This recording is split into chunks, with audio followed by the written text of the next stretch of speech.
Vocês continuam me escutando? Porque minha tela travou aqui, gente. Não sei se é minha internet.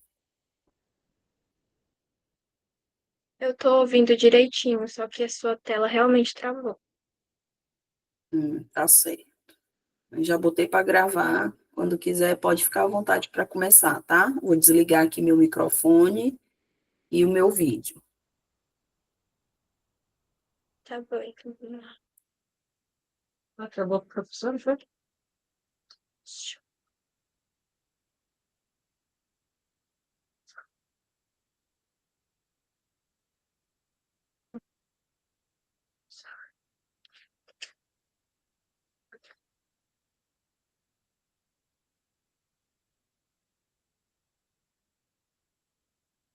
Vocês estão vendo?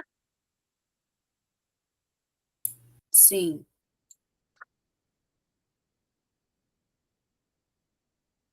Hum.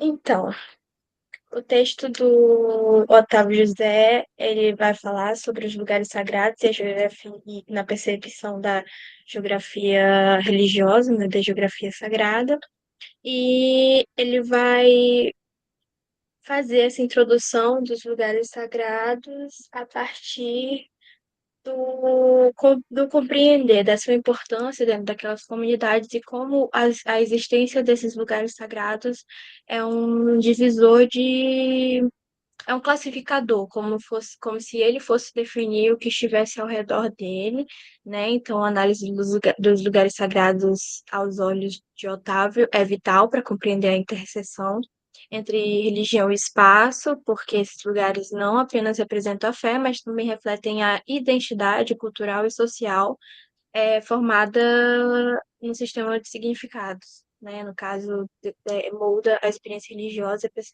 percepção de paisagem dessas pessoas. E aí, no texto, ele também vai mencionar.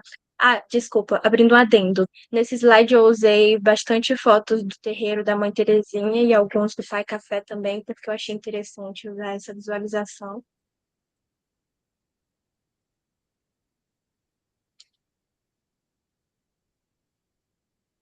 É o meu tablet. Desculpa, gente, o negócio começou a tocar, que era o tablet que estava no meu colo. Onde eu tava? Que aí eu usei bastante porque essas imagens eu tirei durante a pesquisa, né, que está ocorrendo sobre sacralidade dos lugares. E aí eu acho que elas são ótimas referências para usar dentro desse texto, porque ele vai falar justamente dessa hierofonia, né, da geograficidade desses lugares. Então, a conexão entre o sagrado e o espaço. O espaço moldado pela religiosidade, a experiência religiosa molda o espaço, criando configurações específicas que refletem a sacralidade. Então, as pessoas que têm para aquele lugar sagrado, ele tem aquele lugar sagrado, ele não vai se passar apenas por uma paisagem, ele vai significar muito mais que aquilo, porque aqueles lugares sagrados, eles vão significar a sua conexão com a sua religiosidade e com o divino. Aí eles são evidentes em igrejas, templos, cemitérios até, e entre outros.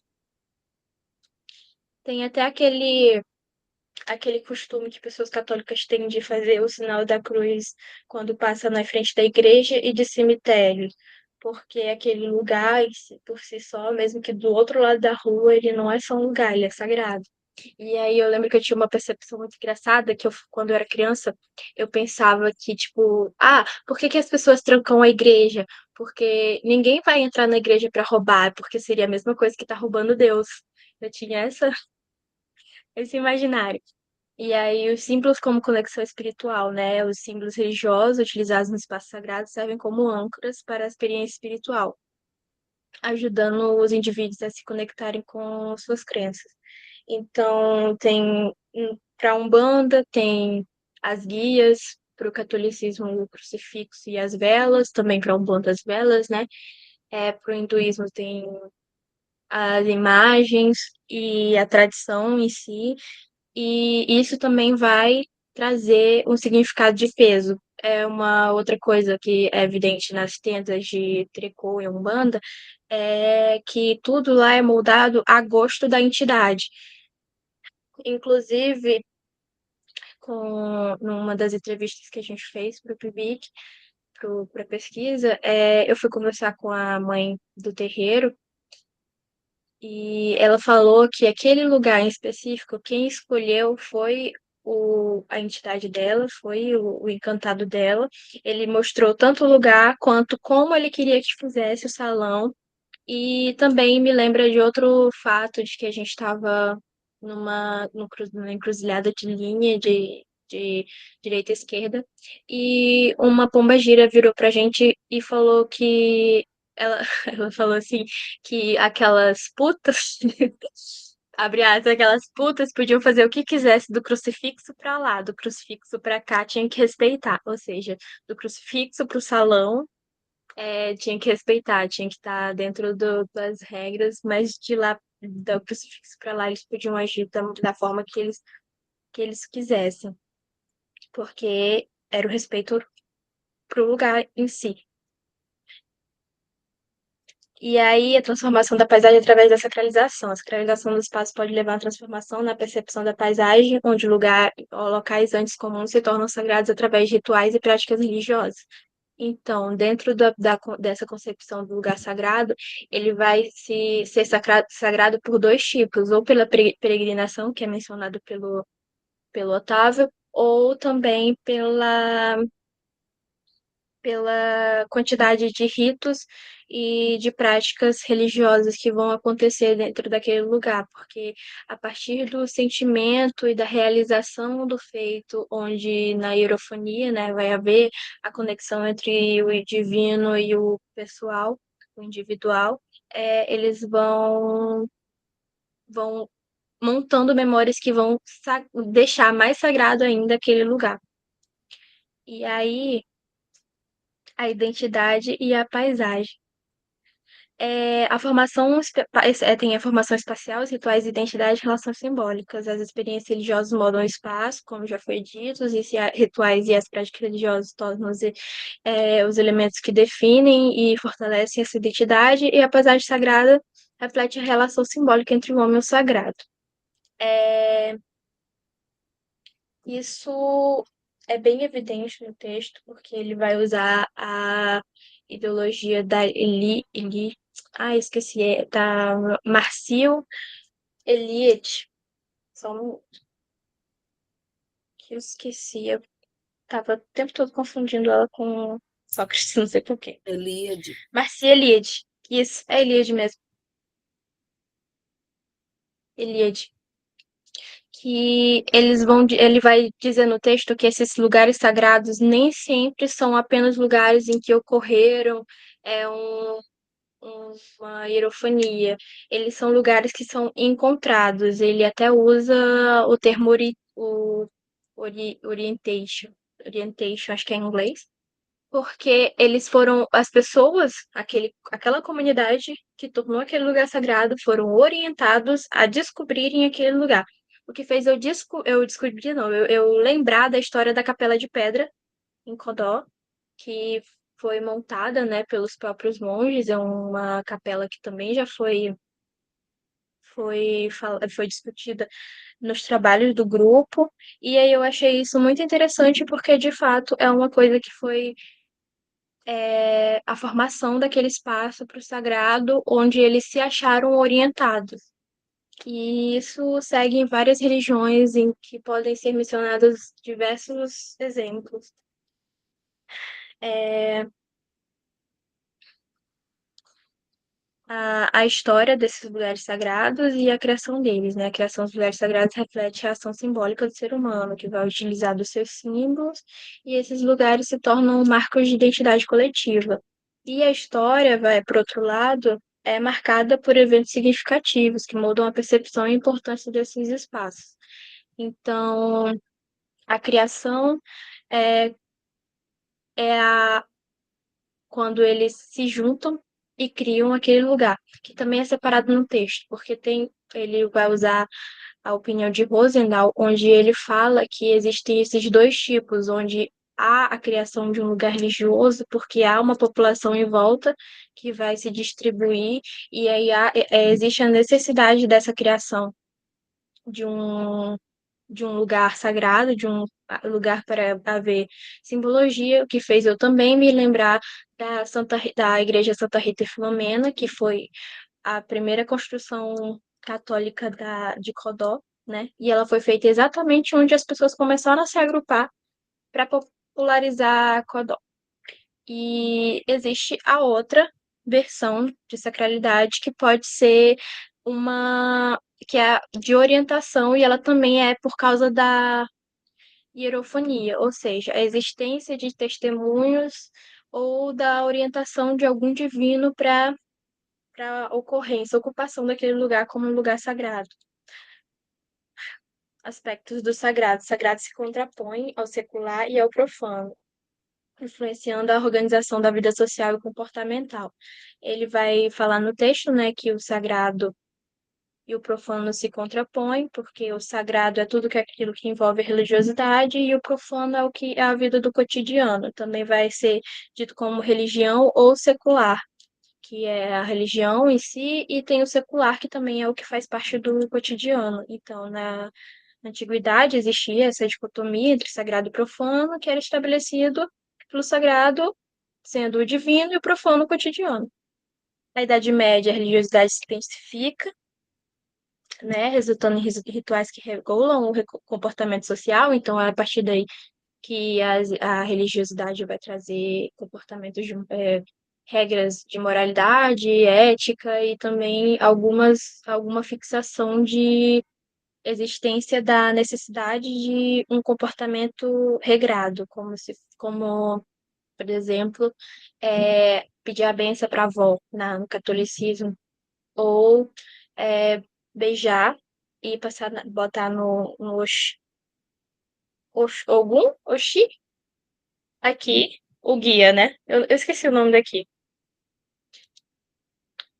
No Renascimento, surge a visão do sagrado, que começa a ser questionada em relação ao secularismo, e em Ascensão, que é uma parte da história, né, o Renascimento, que eles vão colocar o ser humano mais como o centro do mundo e tudo mais, mas o sagrado ainda fica ali. No século XIX, o secularismo se solidifica e desafiando a influência do sagrado sobre a vida pública. Isso vai refletir na arquitetura, que também é um ponto que vai ser dito pelo próprio Otávio, porque ele disse que o ponto da arquitetura ela está ligada com a divindade do lugar, porque ela vai trazer uma representação específica da crença daquelas pessoas, né? E aí, vou falar sobre arquitetura só um minuto. Vamos falar sobre Eurofanias, que definiu o lugar sagrado, a presença de... Tá, a Eurofania, para quem não sabe, é a manifestação do sagrado que estabelece uma delimitação espacial e possibilita o homem religioso a vivenciar a experiência única ou transcendental, ou seja, é, a visão de um divino, a possessão no catolicismo, o, o uso de cavalos na Umbanda, e por aí vai. Então, a existência dessa concretização da fé, ou seja, a experiência vívida da sua fé, a experiência vívida da divindade, é chamada de hierofanias. E aí elas também vão definir os lugares sagrados, como eu já disse, porque elas vão trazer essa esperança, tipo, eu vi a imagem de São Jorge no cima do morro e ele falou comigo. Aí aquele lugar é muito importante para mim e para minha fé. E aí eu vou transformar a minha fé em... Eu esqueci a palavra, em profetização não, mas é espalhar a minha fé para outras pessoas e vou trazer elas para conhecerem o meu lugar sagrado, porque foi lá que o São Jorge escolheu para falar comigo. E aí entra a distinção entre natural e sobrenatural, que é a introdução do sagrado, cria uma distinção clara entre esses dois reinos, porque por mais que a divindade pode estar ligada com a água, com a terra, com a natureza, ela ainda vai ser vista como sobrenatural, porque ela ainda está ligada à fé. Por quê? Porque precisa-se acreditar que existe uma divindade, uma sacralidade por trás de tudo, além do natural. Porque o natural, a fé, a divindade, ela está interligada pessoalmente com a fé. O centro de conexão, essa ruptura frequente, se simboliza por lugares sagrados que servem como centro de conexão entre o humano e o divino, fornecendo espaço onde o sobrenatural se torna acessível. O que seria isso? Na religiosidade, de acordo com o Otávio, que ele discute com a ideia de Eliade, onde ele vai dizer que esses lugares sagrados eles vão representar um centro de criação. Ou seja, foi ali que nasceu alguma coisa que representa muita sacralidade para uma pessoa ou para uma comunidade em si. Isso fez eu usar o meu imaginário, porque tem cristãos que acreditam no Big Bang, mas eles acreditam no Big Bang e acreditam que a Terra esteja exatamente no centro do universo, porque ele foi onde a Terra está, é onde ocorreu o Big Bang, ou seja, foi onde Deus criou tudo, e a Terra está bem no centro do Big Bang, ou seja, onde, sabe, tudo se expandiu e a gente continuou bem aqui. Então, é um centro como se fosse um portal entre aquela comunidade e o seu divino. É como se a reunião, o culto, a missa, fosse fazer com que todos eles se sentassem ali diante do seu divino, mesmo que não haja visualização concreta daquilo. Os elementos sagrados na natureza. Os elementos sagrados frequentemente se manifestam na natureza, como rios, montanhas, que não são vistos como portadores de uma presença divina, reforçando a relação entre o natural e o sobrenatural. Isso também é discutido no texto, porque ele vai dizer que os elementos as irofanias vão estar diretamente ligadas com a natureza, que elas podem normalmente acontecer, né, serem manifestadas perto de rios, montanhas, lagos. E por que isso? Porque a fé, a sua divindade, está diretamente ligada com a natureza. Arquitetura e espaço. Sobre a arquitetura, eu queria abrir aqui um parêntese para falar sobre a arquitetura barroca das igrejas.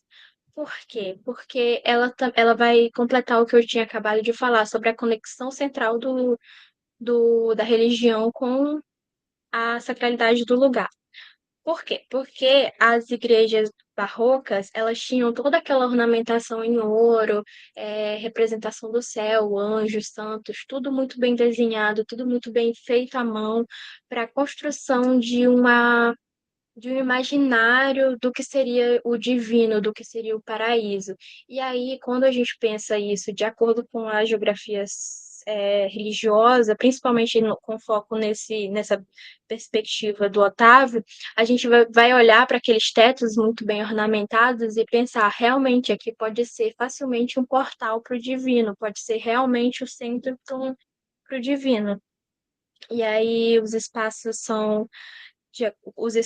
vão ser definidos como acolhedores, arquitetônicos, planejados para disporem as necessidades de conforto, de elementos hierofânicos e representar, refletir a fé daquelas pessoas diante da sua arquitetura. Então, o lugar ele vai para além do que a fé significa, ele vai definir a comunidade, né? Ele vai caracterizar aquela comunidade e também vai ser um ponto de dedo dos seus divinos, porque para os santos que aparecem para os seus cristãos, ele vai definir o lugar, e para os encantados que aparecem para os seus umbandistas, ele vai definir até mesmo as cores das roupas ou qualquer coisa nesse sentido.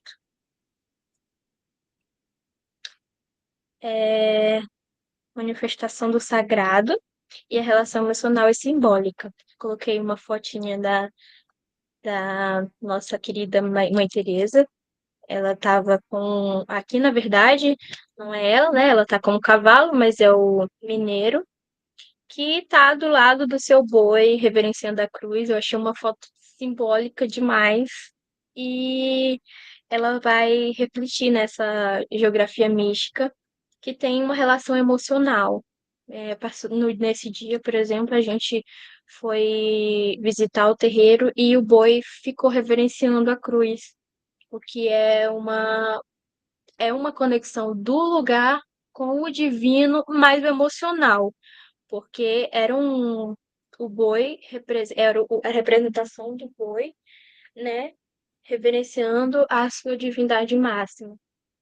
E a manifestação do sagrado vem presente em lugares que criam essa conexão profunda entre o ser humano e o divino, revelando uma dimensão espiritual que transcende o espaço físico.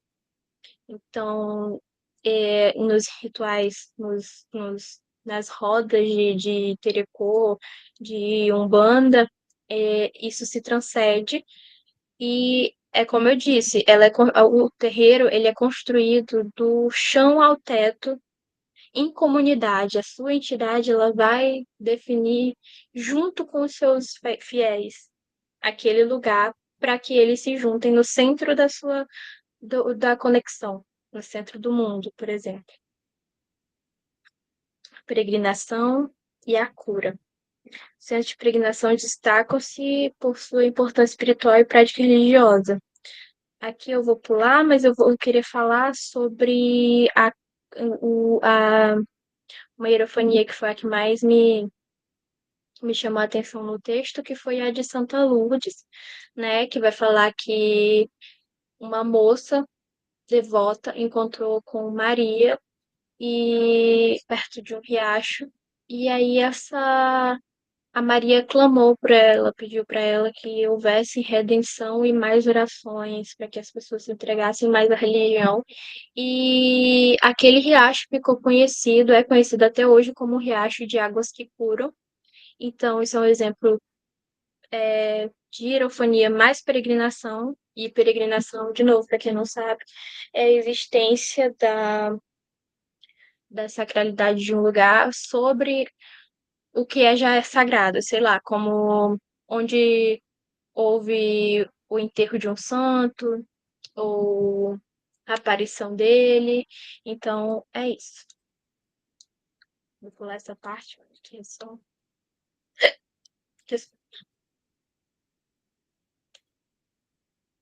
a importância dos lugares sagrados na relação com a fé.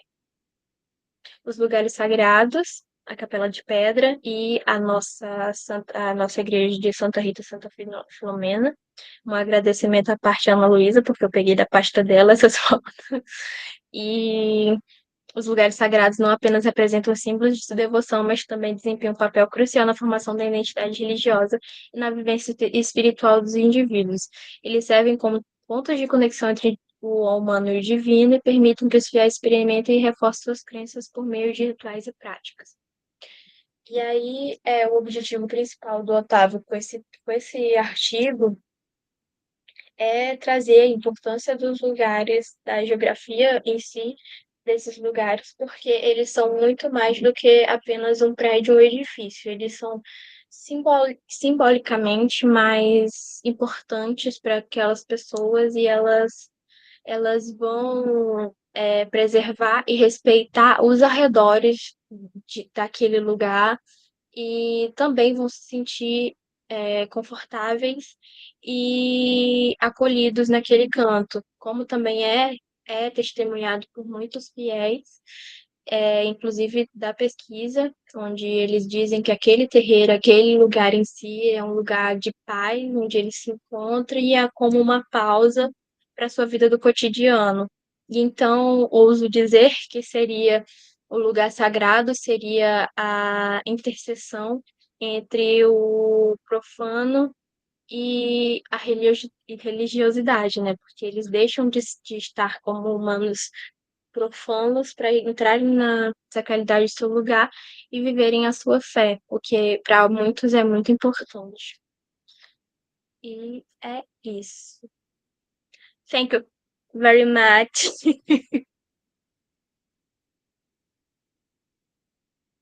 Perguntas, comentários, é,